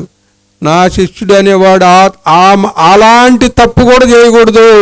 నా దగ్గరికి వచ్చిన వాడిని దేవుడిగా దర్శించి వాడి కార్యం నిర్వర్తించి ఆ తర్వాత నీ పని చూసుకోవాల్సిందే, కానీ నన్ను 1/2 గంట వెయిట్ చేయటానికి కూడా వీల్లేదు అనేటువంటి పాఠం నేర్పటం కోసం వచ్చాడు ఆయన. ఎవరు? ప్రభాకర్ శాస్త్రి గారు. అప్పటికి ఆయన శరీరం వచ్చి ఎన్నాళ్ళో అయిపోయింది. గురువు శిష్యుణ్ణి, మమ్మల్ని తాతగారు ఎలా అబ్జర్వ్ చేస్తుంటాడో ఆయన్ని వాళ్ళ గురువు గారు కూడా అలాగే అబ్జర్వ్ చేస్తుంటాడు. ఆయన్ను కూడా వాళ్ళ గురువు గారు అలాగే అబ్జర్వ్ చేశాడు. ఎవరు? మాస్టర్ సివి గారు. మాస్టర్ సివివి గారి శిష్యుడు వేటూరి ప్రభాకర శాస్త్రి గారు, వేటూరి ప్రభాకర శాస్త్రి గారి శిష్యుడు రాంకోటయ్య తాతగారు అనగానే అప్పుడు వెలిగింది. అరే తప్పైపోయిందిరా గురువుగారు ఎంబడే చెంపలేసుకున్నాడు. ఎవరు? తాతగారు చెంపలేసుకొని తప్పైపోయిందండి. అంటే గురువు శిష్యుణ్ణి ఎంతగా అబ్జర్వ్ చేస్తూ ఎంత బాధ్యతాయుతంగా ప్రవర్తిస్తాడనే దానికి అదొక నిదర్శనం. అర్థమైందా? ప్రభాకర్ శాస్త్రి గారు మాస్టర్ సివివి గారి దగ్గరికి అనారోగ్యంతో పోతాడు. పోయి అంటే గురు పరంపరలు ఆ యోగము యొక్క విశిష్టత ఏంది అని మీకు మీరు గుర్తుపెట్టుకోవటం కోసం చెబుతున్నా. ఒకదానికి సంబంధించింది కాదు. నీతో పాటు నేను కూడా నేర్చుకుంటున్నాను, నేను నీకు చెబుతున్నానని కాదు. వారు మనకు అందించినట్టు విషయాలు మీకు మనం ఈరోజు మననం చేసుకుంటున్నాం. భయంతో పోతాడు, అనారోగ్యంతో మృత్యు భీతితోటి వెళ్తాడు. వెళ్ళి నేను 3 సంవత్సరాల నుంచి అయిపోయింది, వెళ్ళిపోమన్నాడు. ఆ రోజు వెళ్ళాల్సి వస్తే పోయి సివివి గారిని అడుగుతాడు. నేను 3 సంవత్సరాల నుంచి ఇలా ఉన్నాను, ఏమీ తినటానికి 3 సంవత్సరాల నుంచి ఇట్లా అనారోగ్యంతో బాధపడుతున్నాను. మరి నిన్ను కొద్దిసేపట్లో నువ్వు నాకు గుర్తొస్తావు. ఇంకా అసలు సివివి గారు ఆయనకి తెలియదు. ఎవరికి? ప్రభాకర్ శాస్త్రి గారికి. కొద్దిసేపట్లో ఆయనను గురించి తెలుసుకునే టైం ఆసన్నమైంది. సివివి గారిని గురించి తెలుసుకునే సమయం ఆసన్నమైంది. అంటే ఏంది? మనకి వెనకాల గులాబీ పూల లేకపోతే సంపంగి పూలు ఉన్నాయనుకోండి, ఆ పూలను మనం చూసామా? చూడం. కానీ వాటి వాసన మనకు వస్తుందా రాదా? చెప్పండి ధర్మంగా. వస్తుంది కదా. మీరు కూడా నా తప్పుంటే ఖండించండి, లేదా పాజిటివ్గా ఆన్సర్ అన్న ఇవ్వండి. అలాగే సివివి గారిని దర్శించడం కూడా కాదు, సివివి గారిని గురించి తెలుసుకునే సమయం ఆసన్నమైనప్పుడు ఈయన హోటల్కు భోజనానికి వెళ్తాడు. ఎవరు? ప్రభాకర్ శాస్త్రి గారు. వెళ్ళి భోంచేస్తాడు. మామూలుగా అయితే ఆయన రోజుకు 4 ముద్దల కన్నా ఎక్కువ తినలేడు. అది కూడా ఎట్లాంటిది? తిరగమాత ఉండకూడదు, దాంట్లో తిరగమాత గింజ కూడా పడకూడదు. ఆ తిరగమాత గింజ పడ్డా కూడా అరగదు. కూరలో తిరగమాత గింజ కూడా ఆయనే రాసుకున్నాడు, స్వయంగా ఆయన రాసుకున్న మాటలు చెబుతున్నా, నా సొంత మాటలు కావు ఇవి. తిరగమాత గింజ కూడా లేనటువంటి కూరను మాత్రం ఆయన భుజించగలడు. తిరగమాత కూడా లేనటువంటి కూరను తినే వ్యక్తి 4 ముద్దలు తినేవాడు. ఆ రోజు హోటల్కు పోయి హోటల్లో భోజనం చేస్తే తృప్తిగా కడుపు నిండా తిన్నాడు. వినండి, ఎట్లా? కొంచెం సేపట్లో మనం సివివి గారిని తెలుసుకునే సమయం ఆసన్నమైంది. అంటే సంపంగి పూల చెట్టు దగ్గరికి పోతున్న కొద్దీ మనకేమొస్తుంది? దాని వాసన పెరుగుతూ ఉంటుంది. అట్లా సంపంగి వాసన కనుక మనం ఎలా పొందుతున్నామో మహానుభావుని యొక్క విశిష్టత మనం కొంచెం సమయం దగ్గర పడే కొద్దీ కూడా అయింది. కడుపు నిండా తృప్తిగా భోంచేశాడు. అంతకుముందు ఏమనుకున్నాడు? అసలు ఎందుకు? ఆయన లైబ్రరీగా ఉద్యోగం చేస్తున్నాడు. ఎక్కడ? మద్రాసులో. అనారోగ్యంతో 3 సంవత్సరాలు బాధపడ్డాడు. 3 సంవత్సరాలు బాధపడితే చెప్పండి, నాకు తెలియదు. దీంతో ముగిచ్చేద్దాం. ఒక 5 నిమిషాలు ఎక్కువైనా మా బావగారులే కాబట్టి అడ్జస్ట్ చేసుకుందాం. చాలా ఇంపార్టెంట్ మ్యాటర్, మీకు అది పూర్తి చేద్దాం. అయితే 5 నిమిషాల్లో ఒక మహానుభావుని కలుసుకునే సమయంలో ఈయన హోటల్లో భోంచేయగానే బయటికి రాగానే ఏమైంది? చాలా హాయిగా ఉంది, సంతోషంగా ఉన్నాడు. అప్పటిదాకా ఉద్యోగం రిజైన్ చేసి ఆత్మహత్య చేసుకొని హరిద్వారం వెళ్ళి శరీరాన్ని వదిలేద్దాం అనుకున్నటువంటి మహానుభావుడు ఏంది నేను హోటల్లో ఇవాళ ఇలా భోంచేశాను అంటే ఏంది?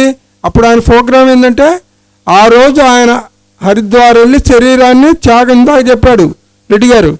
శరీరాన్ని త్యాగం చేయాలనుకున్న ప్రోగ్రాంలో ఉన్న మహానుభావుడు హోటల్లో భోంచేసి బయటికి రాగానే చాలా ఆరోగ్యవంతుడిలాగా, నాకు అసలు జబ్బే లేదండి, పోయి ఉద్యోగంలో చేరదామా, ఆత్మహత్య ప్రయత్నాన్ని మానేద్దామా, రిజగ్నేషన్ను డ్రాప్ చేసుకుందామా అనుకున్నాడు. అనుకున్నానుక కాదు, వెళ్ళాల్సిందే. హరిద్వారం వెళ్ళి అక్కడికి పోయిన దాకా కూడా ఈ ఆరోగ్యం అనేది కనుక ఇంతే ఉంటే అప్పుడు మానుకుందాం, లేదంటే ఇదేమో టెంపరీగా వచ్చింది, ఒక పూట బాగున్నంత మాత్రాన్ని నేను బాగుపడ్డానన్నట్టు నిదర్శనం కుదరదు, వెళ్ళిపోవాల్సిందేనని ఇంకా 10 అడుగులు పోతాడు. 10 అడుగులు కొంచెం ముందుకు పోతాడు. ఇక్కడి నుంచి మనం ఆ తార్ రోడ్డు అంత దూరం పోయేసరికి ఒక స్నేహితుడు కనిపిస్తాడు. కనిపించి ఈయన 3 సంవత్సరాల కిందట బాగా ఆరోగ్యంగా ఉన్నప్పుడు కనిపించినటువంటి మహానుభావుడు. ఈయన కనుక్కోలే, అసలు మీరు ప్రభాకర్ శాస్త్రి గారేనా అన్నాడు. అంటే పోల్చుకోలేనంతటువంటి అనారోగ్యాల్లోకి చిక్కి శల్యమైపోయి ఉన్నాడు.